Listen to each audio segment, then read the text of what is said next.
This time on episode 342 of Legends of S.H.I.E.L.D., we discuss Agents of S.H.I.E.L.D., Season 7, Episode 9, As I Have Always Been, weekly Marvel news, and your feedback. I'm Chris from Play Comics, a show where we look at video games based on comic properties and how well they stick to that source material, a part of the Gonna Geek Network, just like the show you're checking out now. Shows on the network are individually owned, and opinions expressed may not reflect others. Find other astonishingly geeky shows at GonnaGeekNetwork.com. You have been granted clearance by Director Alfonso Mack Mackenzie. Stand by for a S.H.I.E.L.D. debriefing.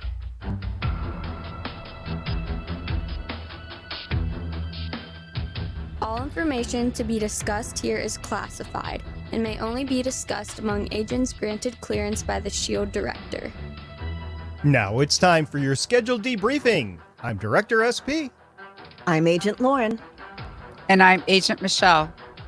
Welcome to Legends of S.H.I.E.L.D., a Marvel Comic Universe fan show. This show is recorded on Thursday, July 23rd, 2020, live from the Legends of S.H.I.E.L.D. studios, and broadcast timeline-wide via www.geeks.live. Come and join our live chat as we record. Ladies, happy National Gorgeous Grandma's Day. That seems a wholesome day. My grandmas are dead, so.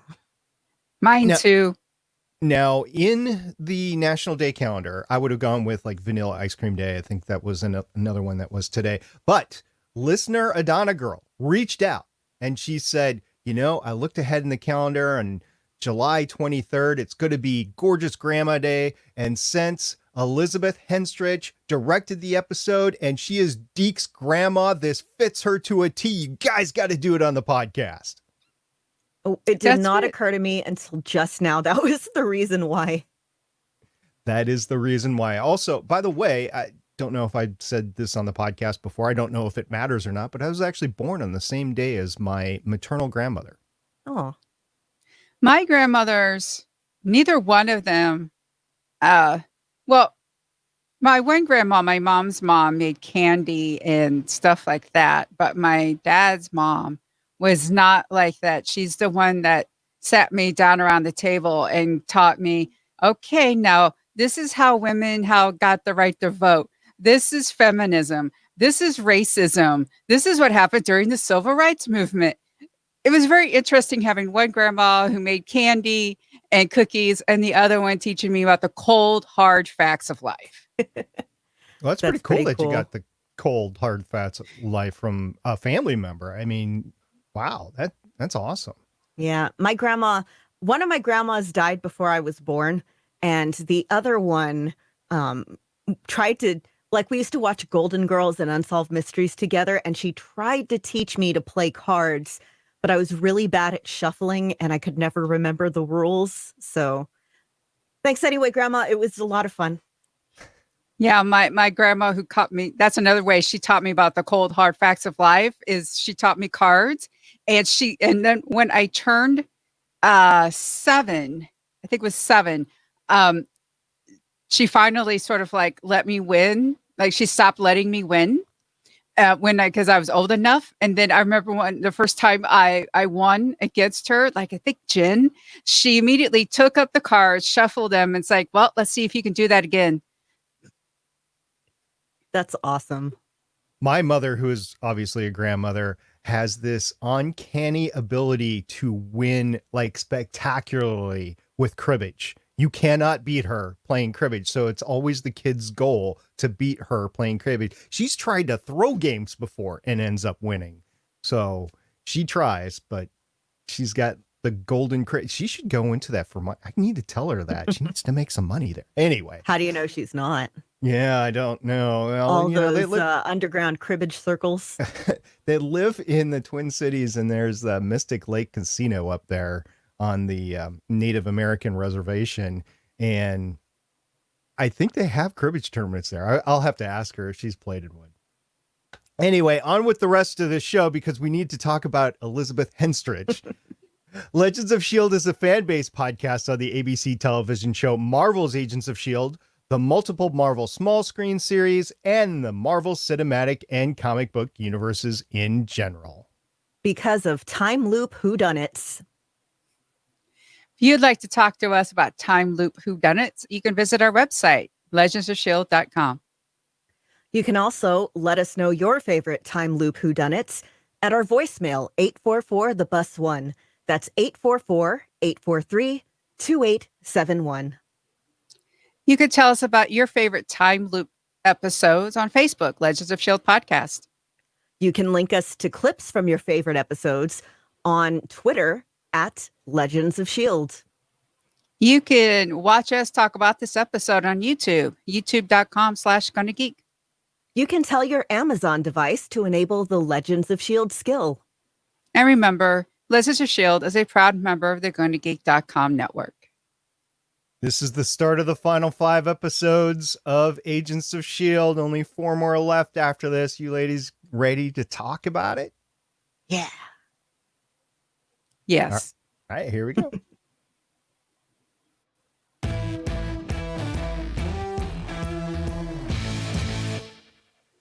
Agents of S.H.I.E.L.D. Season 7, Episode 9, As I Have Always Been, more on that later, was broadcast on ABC last night, Wednesday, July 22nd, 2020. Lauren, who directed the episode? As mentioned before, this episode was directed by our very own science baby, Elizabeth Henstridge, who has 2 directing credits starting in 2020, this episode of Agents of S.H.I.E.L.D., and a short in post-production right now called Air. All right, Michelle, who was the writer that made Elizabeth Henstridge shine? This episode was written by Drew Z. Greenberg, who has 12 writing credits starting in 2001, including 6 episodes of Buffy the Vampire Slayer, 3 Smallville, 5 Star Wars The Clone Wars, 8 episodes of Warehouse 13, 6 episodes of Arrow, R.I.P. Arrow, and 13 episodes of Agents of S.H.I.E.L.D. And the Agents of S.H.I.E.L.D. showrunners for Season 7 and for the entire series, our husband and wife team, Marissa Tankaron and Jed Wheaton. All right, ladies, the title of the episode often is the theme of the episode, and more importantly, it was the event of the episode in a wonderful time loop episode. As I Have Always Been, I'm going to take a first shot at this. It's kind of a serious shot. So as I was hearing this on the show, and the entire thing wasn't said, by the way, because Enoch never made it to the last word. As I Have Always Been reminded me so much of Star Trek II, The Wrath of Khan, Spock's death. As I Have Always Been your friend. And I thought that it was from Dickens because they were quoting a lot of classical literature in Star Trek II, The Wrath of Khan. I don't know if it is or not because I have not been able to find it. So I'm going to have to accredit it unless I hear something else directly to Star Trek II, The Wrath of Khan. They did a variation of it, and Enoch is so Spock-like that it was an amazing homage to everything going on. I thought it was great. Ladies, what did you think of the title, As I Have Always Been? Lauren, let's start with you. I think you're onto something. The line in Star Trek II was, I am and always will be your friend, or something like that. It's been a while since I've seen Star Trek II. But yeah, Enoch is this character who's very reserved by the fact that he's not human. He's an artificial being. He's constructed. He's like a Cylon, basically. But as we've established in other things that have, hey, what is the measure of a person kind of narratives, whether it's vision. Oops. Okay, there we go. Whether it's vision in Marvel, the Cylons in Battlestar Galactica, HAL in 2001, it's always like, when we make these things smart enough, when these things become smart enough, do they also gain emotional intelligence? Do they gain self-actualization? And I don't remember where I was going with this, but Enoch's a friend.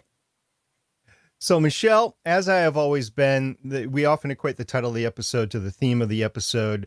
I've laid out what I had thought, and Lauren kind of backed me up there. Do you have any other things, maybe the Daisy Souza relationship there, or what do you think of the title? I think the Enoch part is part of it, as I have always been. I think it also can apply to Coulson. Coulson is working through who he is, and he's figuring out, as I have always been this person. Those two with Coulson and Daisy having that sort of relationship, it's like they have always been this way, that father-daughter sort of situation. You can apply it to Souza. As I have always been there for people who are like Daisy and getting a crush on them and liking them, and we got a little kiss from it. I do think the Enoch part of it is the big thrust of it, but I think there's some other things in there as well. So you brought up the kiss. I got to talk about the kiss because poor Souza, I don't think he remembers the kiss because it wasn't in the final loop. No, I guess not. Daisy will remember it though. Yeah, and I guess that's what's important because she could care less about lemons, but that kiss, oh, that's something there. I mean, I guess it kind of takes some of the, terror of asking somebody out of the situation if you know they're going to be inclined to say yes. Okay, time loop episode. Never had it before in the show. We had it now. First of all, I got to bring up why. Why? So they fixed the time jump drive, yet they still ended up in the singularity. How did that happen? It was never explained. It wasn't fixed. They thought they fixed it, and then they jumped within a jump. That was explained. They thought they fixed it, and it was one of those things, hey, we fixed it. And then all of a sudden they jumped, and then they jumped within a jump. So no, they thought they did, but they didn't. And hence, we got a time loop episode. Yeah, it's like you think you fixed one thing on your computer that was causing a problem, and it turns out, oh, this was a minor problem. It wasn't the big problem, though. So I think that's kind of what it was. That I can go with. I can also go with the home repair thing, thinking you've done a little patch and it ends up needing a new wall. A time drive isn't exactly, a can opener. There's so many parts. There's so many things that can go wrong. I feel like it doesn't really make sense on shows whenever it's just one thing that's gone wrong, because, you and Haley, you're both, technical types, all the various things that can cascade in failure. Yeah, we can. We also know spaghettification. I said that wrong. Spaghettification. We know that, or at least I know that because I watch a lot of science programs on TV, and I'm very, very interested in the event horizon around a singularity. So that's basically what was going on here. So it was great. And I was looking at our live tweet stream. I tried to go to sleep early last night because work's been a little terror right now, so I wasn't able to pay attention to the live tweets. But this morning after I watched the episode, I went back. You actually used spaghettification in our Twitter stream. I did. I also like science. I may be more of a biology person, but space is cool. I'm married to somebody who does space stuff. It's cool. And I remember years ago listening to an audiobook. I think it was a Neil deGrasse Tyson book. Stupid camera. Speaking of multiple points of failure.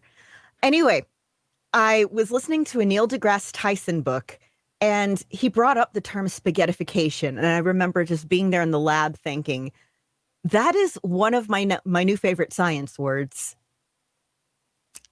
There's also another word out there that's pretty popular in my office called phenomenology, but yeah, there's a bunch of different science words to use. For those listeners who don't know what the word means, could you define it? Spaghettification? Yeah, SP, you take this All I know is it's something horrible that happens when you get close to, the event horizon of a black hole. It has to do with the theory of relativity. As you get closer to a singularity where gravity and time start to do strange things, you end up pretty much not knowing. You're in this fall forever because time slows down, yet your mass is getting stretched out. So that's what's called spaghettification, is your body, if you were headed towards a singularity, your body would stretch and stretch and stretch until it would be consumed by the singularity. And we don't know what happens with matter after that. There's a lot of theories, but we just don't know how the energy and matter are actually saved in the universe, because we know it can never be deleted. It just has to be transferred. And there's a whole bunch of science that deals with that. But a singularity, a black hole, if you will, is the main thing that this comes up with. And the event horizon is the little bit of space that's right around a black hole. And that's where the spaghettification effect takes place. As far as phenomenology goes, basically it's anything in science that you're trying to describe like spaghettification. It is a phenomenology of the theory of relativity around a black hole. Why do Coulson and Daisy remember and nobody else does? I mean, they explained it on the show, but did you guys buy it? I mean, it's as good as anything I've heard. Because It plot. makes sense. First, yes, because plot. Second, Daisy is in the healing pod and Coulson is powered down. I thought it was hilarious when she powers him up for the first time and he's just like, what we think is for the first time. And he's just like, oh my goodness, you remembered to power me up this time. We've done this like 88 times already. I'm like, that's fantastic. The one thing I thought about is if he wasn't powered down, if he wasn't in that sleep tube, that recharge tube, kind of like a Borg recharge thing. And it's the first time I thought of it that way. Anyway. It's his Roomba dock. Yeah, there you go. It does, because it's circular. It's a Roomba dock, yeah. So if he wasn't in there, I don't think he would have been able to help Daisy on the way through this whole thing, because he wouldn't have remembered. And because he was powered down, he remembered. So, okay, I'll go with it. Like I was thinking about it yesterday, and at first I was like, oh, it's because he's an AI. But then again, Chronicom's also technically AIs, and Enoch didn't seem to remember. So I think it does have to do with him being powered down. Now, Sousa was sleeping. He wasn't in a tube, but he was sleeping and he didn't remember anything. Yeah, but he was not in a science tube. Okay. Like, his brain is still kind of, the way that I've been thinking of it, when you're asleep, your brain is still working.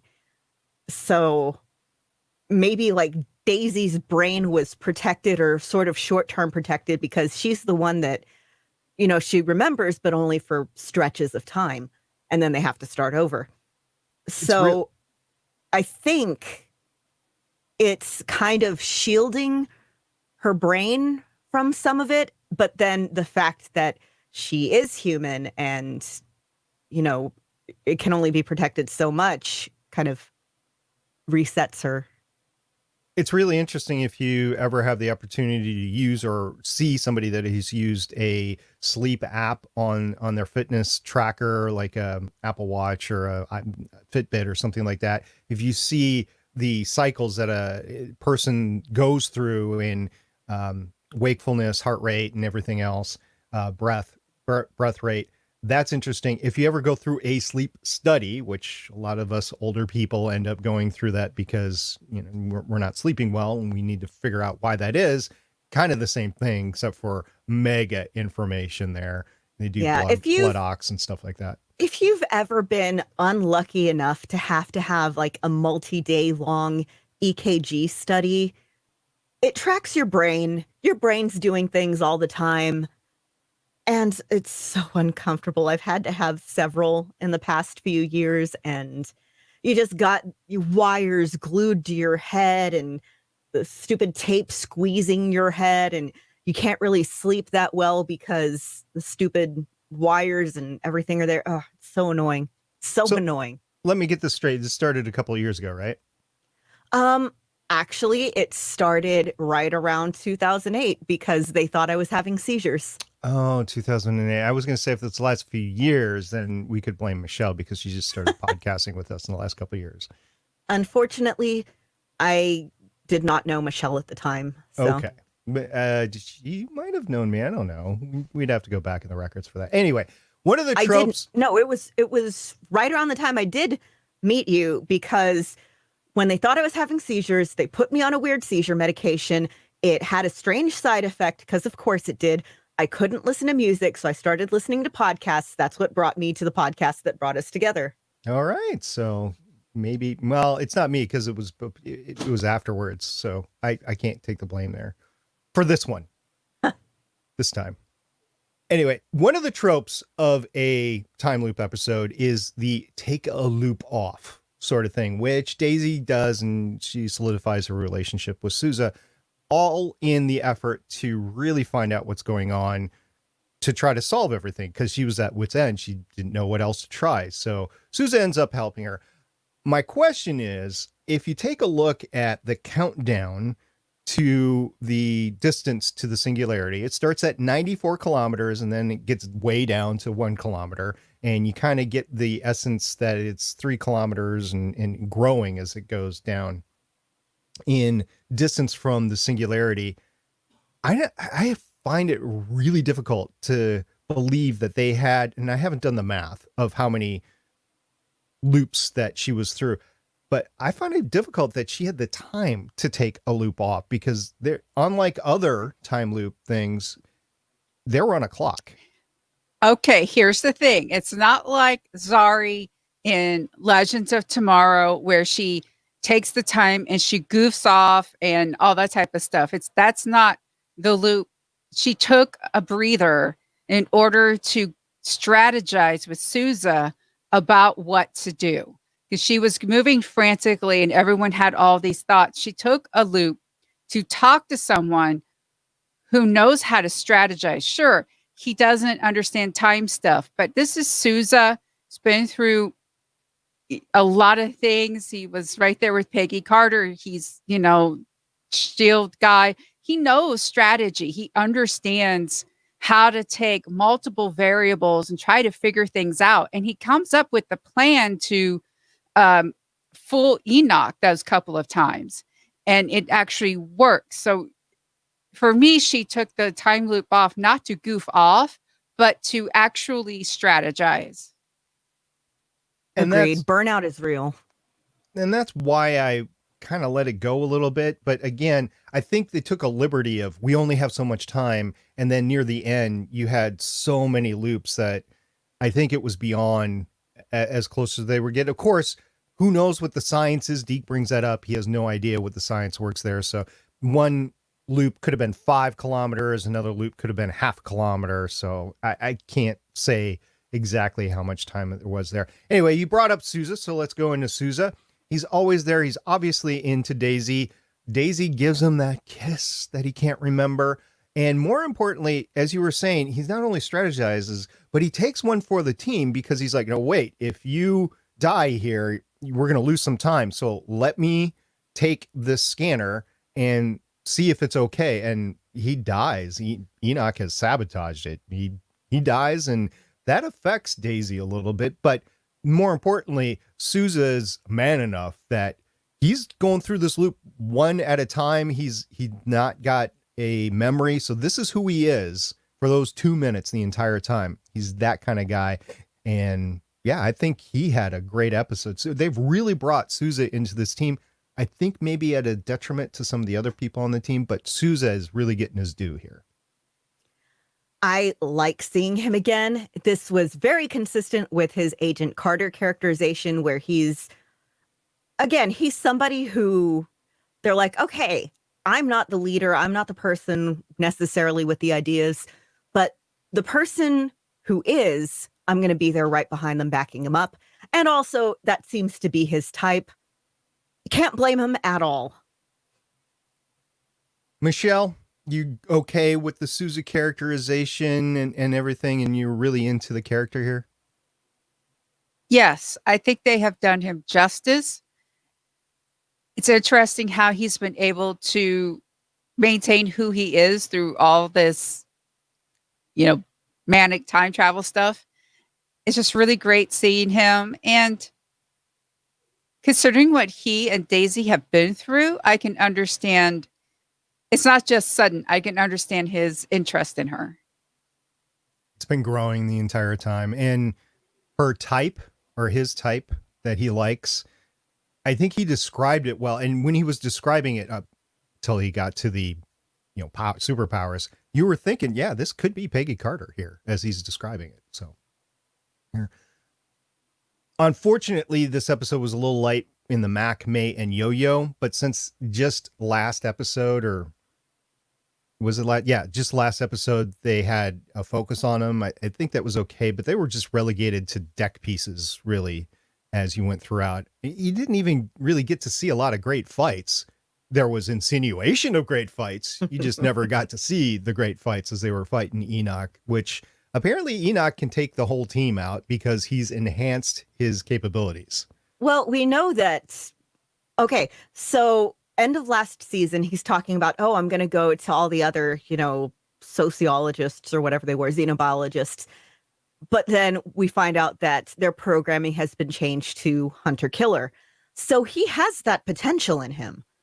And, like, with regards to Mac, Yo-Yo, May, you don't want to overstuff an episode too much. I would have also loved to see what was going on with them, but because they aren't the ones who have the memory of what's been going on, they aren't supposed to be the focus. I also really loved those little hints of fight. Like this, despite that the episode ended with me in tears, this was a really funny episode. Yeah, the one with the big fight. I mean, you had the one fight, with Daisy Coulson getting beat, and then you have like the whole team where Deke dies.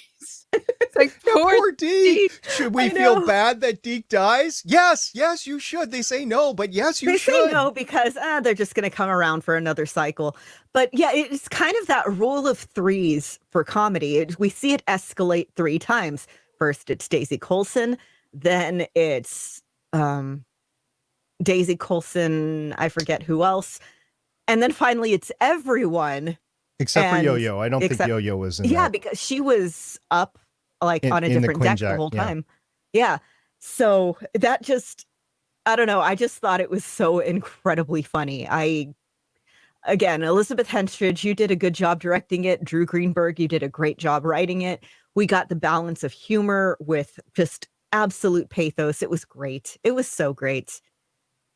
Simmons directing this, Elizabeth Henstridge directing this. It was interesting. And I would love to talk to somebody. I wanted to reach out to a couple of actual directors that I know that have acted as well, how that works behind the camera when they're in the scene. Because Elizabeth was in several of the major scenes, actually. And I'm just wondering how that works as you're actually shooting when you're acting in the episode as well. I mean, there's probably a second set director or something, but no, I don't think anybody was credited. So I'm just wondering how that goes.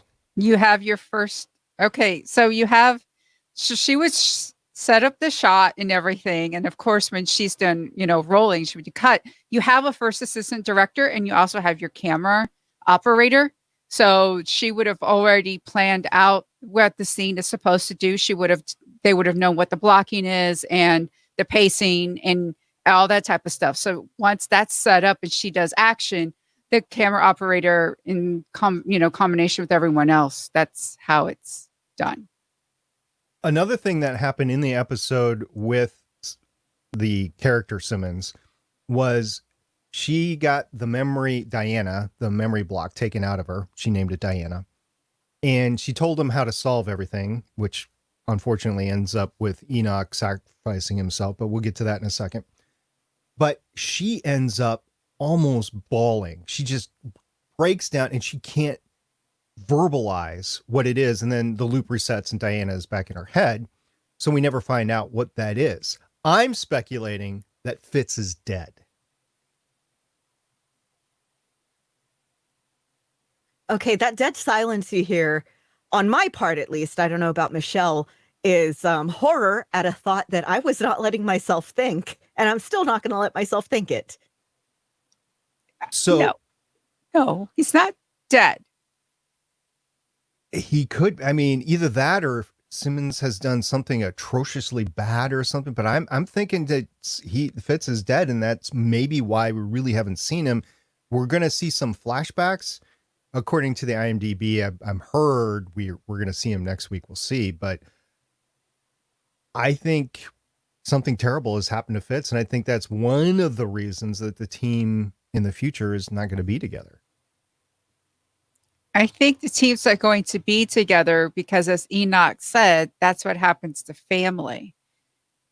Sometimes you have to actually, since we started with Star Trek, sometimes you actually have to accept the promotion and get your own ship. Yep. People like this was such a good. Okay. I've been watching this documentary on HBO called I'll Be Gone in the Dark. Really good. But one of the things in it is it's kind of this search for a serial killer is kind of a microcosm of the human experience in general. You have somebody who dies like basically in the middle of a thought as she's writing a book, and the people around her had to take up her mantle, finish the work for her. And with this, it's people who have been here for a purpose. And it's not maybe necessarily, oh, you're going to die. Oh, the world's going to end or something. It's just, yeah, like Michelle said, your purpose at this point in time is done. It's time to move on. It's time for, I don't know, Coulson seems like he'd be a really great grief counselor at this point. I don't know. But I feel like they're going to be ending the series with that. Yeah, we have grown so much together, and now we move out in the world to do our own things. Yeah, I think Coulson deserves to actually become that history teacher in real life, and maybe write a couple of books, maybe about FDR and, you know, some That'd of the be characters nice. that he's met in the past. So we'll see what happens there. We're going to end with a couple of more heavier subject matters, and one is Enoch. I mean, we've been going all around it. This is classic Whedon-esque storytelling. You've made us care about Enoch. He was left behind not once but twice, and you were thinking, oh, is he part of the team or not? He's got a solid character. He was drawn in and part of the family you were talking about. He ends up betraying the team, not to his own fault. And then he has the self-sacrifice death. And I should have seen it coming. We should have talked about it on the podcast in the last 8 episodes, but I didn't see it coming. And then it happened. I'm like, oh, of course the Wheatons did it.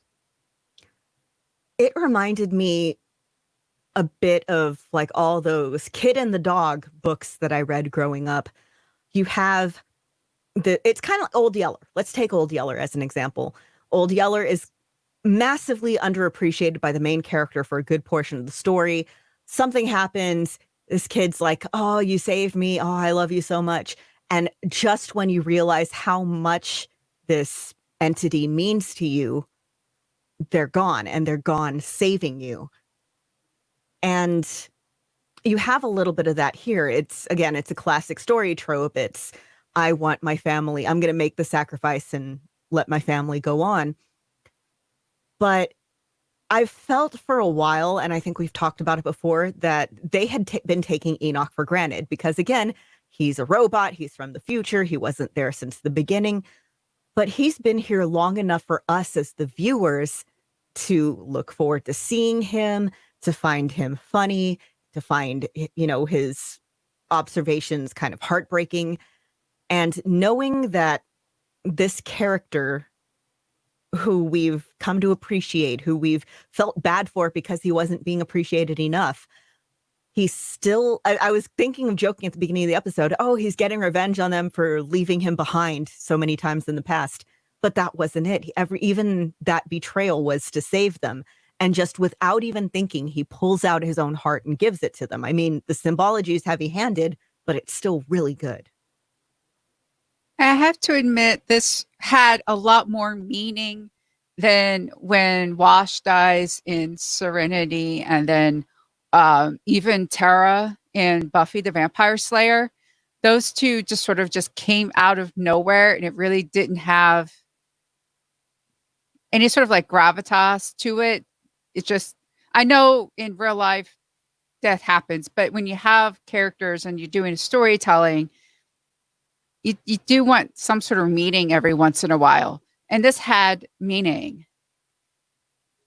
Agreed. It's something you saw Jed and Marissa doing with Spartacus too. I mean, it's a show about gladiators and rebellions. People are going to die, but they make sure to make every death have a purpose. Whether it's what a guy who's only been there one episode dying horribly to show the characterization of a different character and the stakes have risen, or towards the very end, one of my favorite characters dies. And again, not only is it historically accurate, but it shows how much more personal that the fight has become. And that's something that I think really good literature will do. Death is in real life is random. It's meaningless a lot of the time. But the advantage of a medium like books, comics, movies, TV is you can make the deaths have meaning. It's not about, just twisting the knife in a character. Oh, anyone can die. All the readers are scared to love a character. It's about, we are building to an emotional payoff, and this character has a purpose. I thought it was a great storytelling. I don't want to take anything away from it. It was great watching it for the first time. It wasn't spoiled when I watched it this morning on the elliptical, and I was kind of wishing that I hadn't gone to sleep early last night and I could have watched it on the couch and had a good cry before I went to bed because that was something there. Although I will leave this subject on a little bit of a happier note.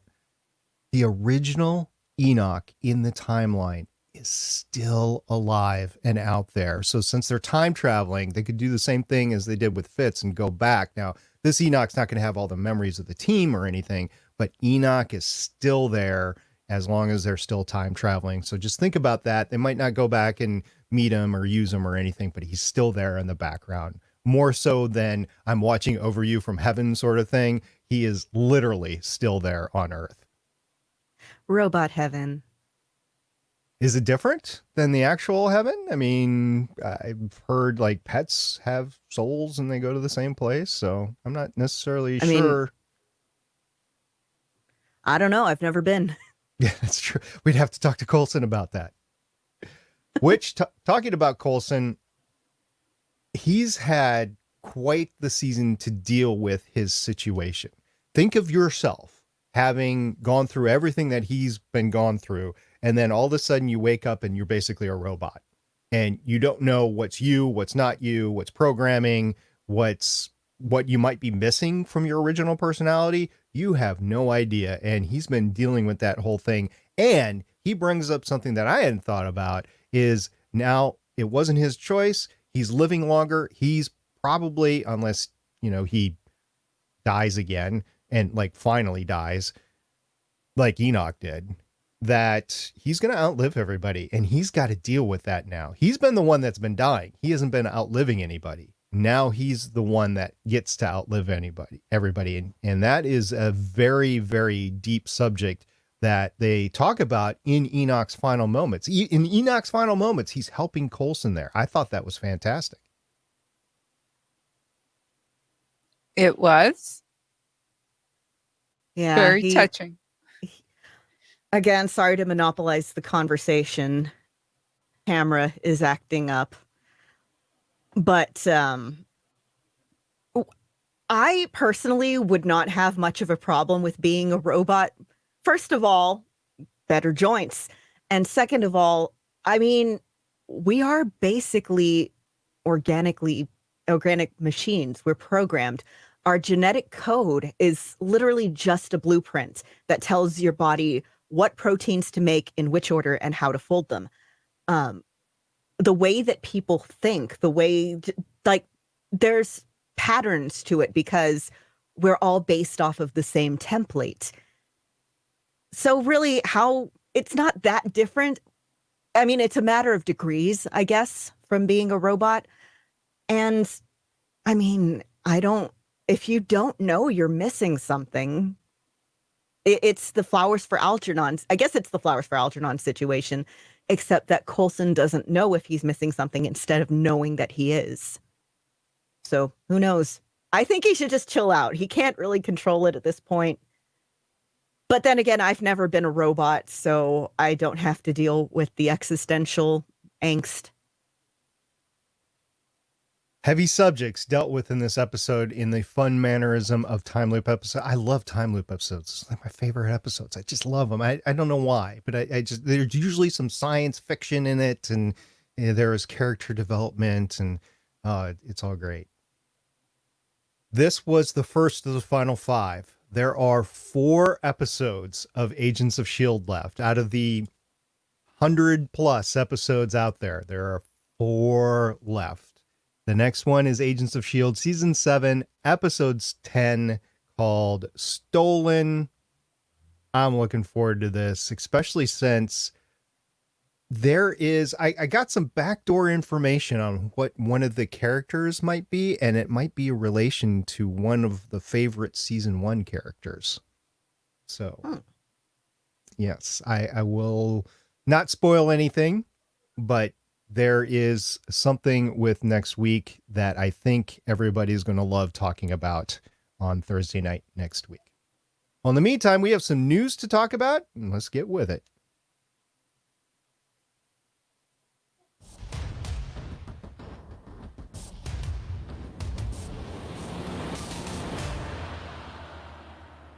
We have news about movie delays.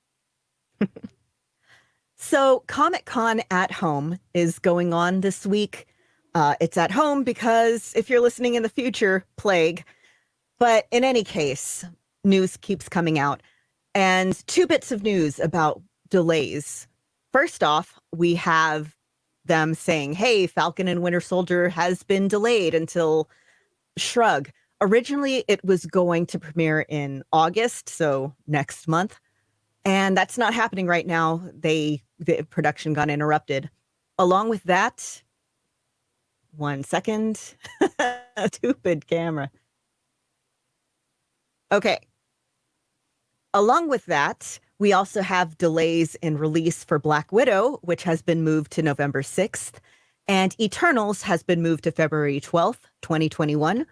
We'll see if those happen. We'll see if they're in theaters or streamed at home or both. It's all a big shrug right now.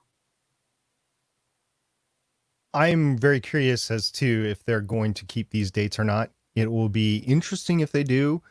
I don't think just my speculation right now, and this is just SP speculation. This is not official word from anything, but I'm just not seeing, if you look at that timeline, you look at what's going on in the United States right now, even with the precautions that they're starting to take right now, I just don't see this happening unless they go direct to video. And I don't see that happening with these. I've talked about it before, that they want those big box office numbers.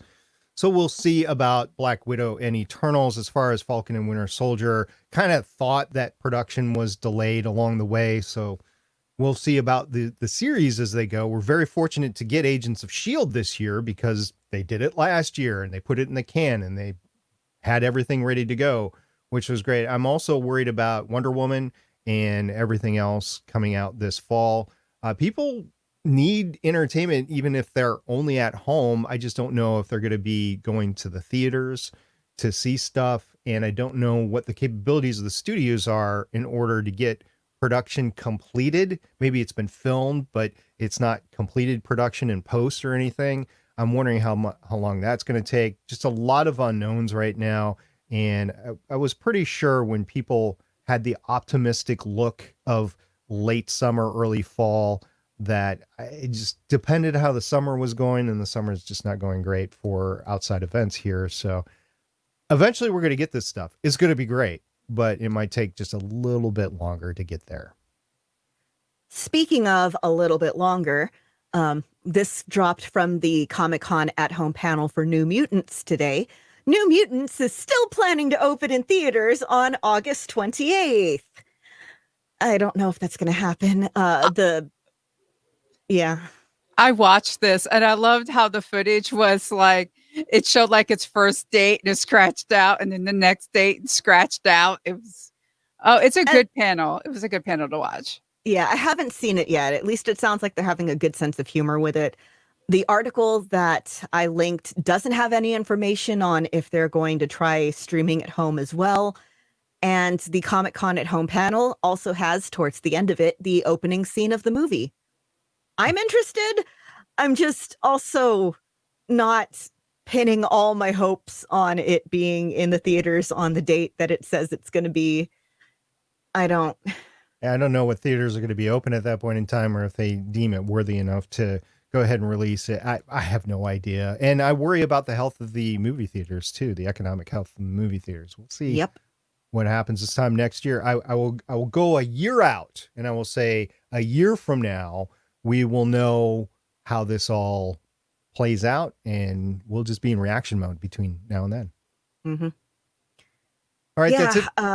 Yeah, that's it. This movie is cursed. I don't know. We'll see. We'll see if it happens. And that's all the news we have this week. We'll get into the feedback.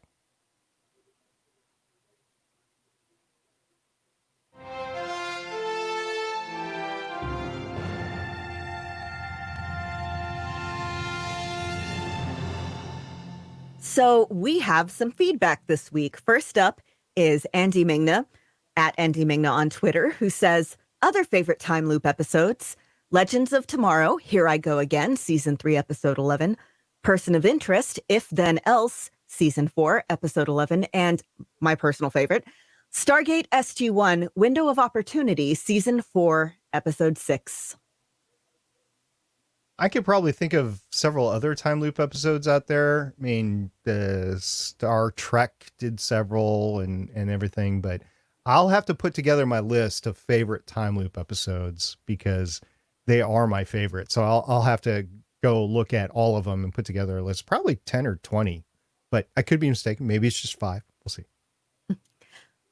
We also have from at Adana Girl, I think we found the purpose of motorcycle number 3. Hold up Daisy and LMD Coulson after Enoch whipped their asses. And she quote tweeted a picture from Whedonesque.com or the Whedonesque Twitter account. That's Coulson and Daisy with the beat up makeup leaning against the motorcycle. Yeah, he did not like that as they're talking about Enoch there.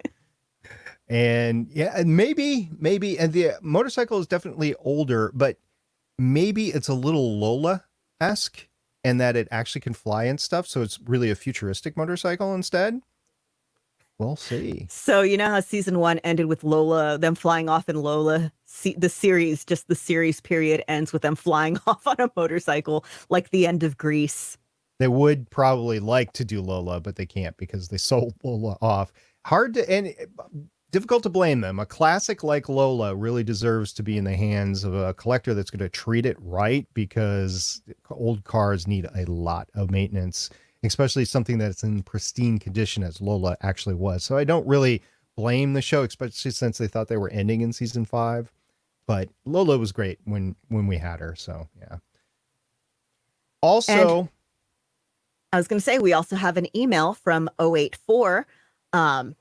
I'm just going to read some highlights. This was my favorite episode of the season so far. Amazing character development for Coulson Bot, Enoch, and Daisy, and amazing character moments for the rest of the cast.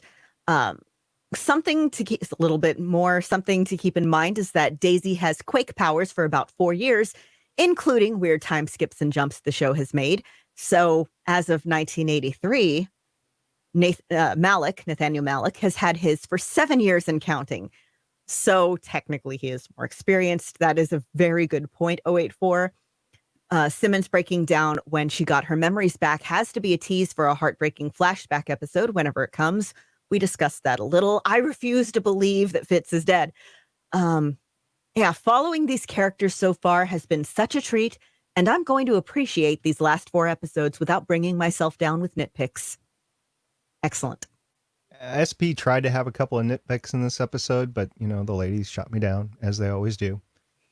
There we go. There was also another feedback that I want to talk about right now. It was a Twitter poll that we put out earlier today. No idea who posted it. Probably Haley, who's isn't here right now.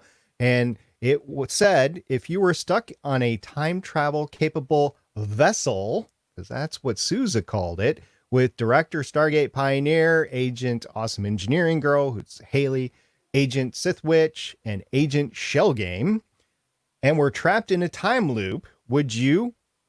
Number one option was resign for game over. Nobody said that. So if they're stuck with us, they think they're going to get through somehow. So that's great. Number two was get Haley to fix it. And 55.6% of the respondents chose that. So that's the winner right there. Haley gets to fix everything. The other two options that were put out there was enjoyed Groundhog Day and golf out the back ramp, an obvious homage to the Window of Opportunity Stargate SG-1 episode. So there you go. Haley gets to fix the time jump drive. Of course. She can fix the time thingy. It's Haley. She can absolutely fix the time thingy. So we didn't talk about the time thingy and the fix before, but the device that was taken out of Enoch and then put into the time jump to fix it. Did you see how it was actually mounted in there? Looked exactly like a flux capacitor. Huh. I know. The set design crew having fun with that. Along the way here, we lost Enoch. If this was the end of a podcast on The Walking Dead, we would now do an homage to those that we lost in the episode, and that was Enoch. And instead of doing that, we're just going to cry our way onto this because we will miss Enoch. R.I.P. Enoch.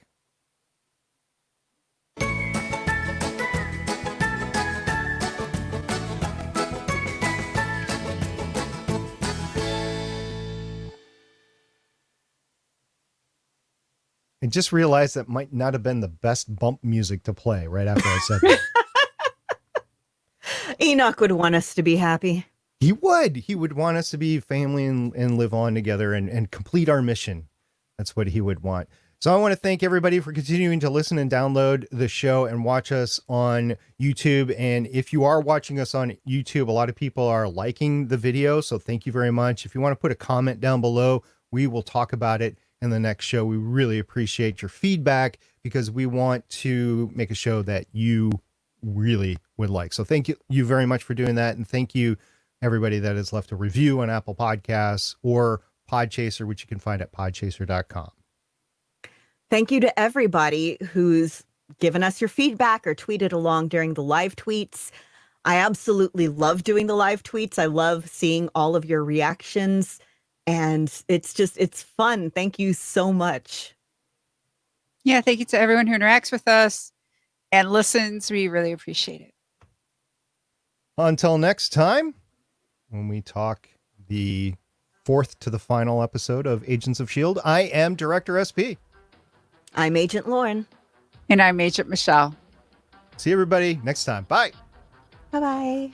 Wash your hands, wear a mask. Don't touch your face. Social distance. Believe in science. Thank you for listening. If you want to leave us feedback, go to gonnageek.com and you will find all our contact information and other shows. You can also visit legendsofshield.com where you'll find our complete archive of podcasts. The music heard on this podcast is by Kevin MacLeod, found at incompetech.com, and also artists on pond5.com and audiojungle.net. The opinions heard on this podcast are those of the individual hosts and do not represent Stargate Pioneer Productions, Legends of S.H.I.E.L.D., or Gonna Geek. Agents of S.H.I.E.L.D. is the property of the Disney Corporation, Marvel Studios, and ABC. No infringement is intended.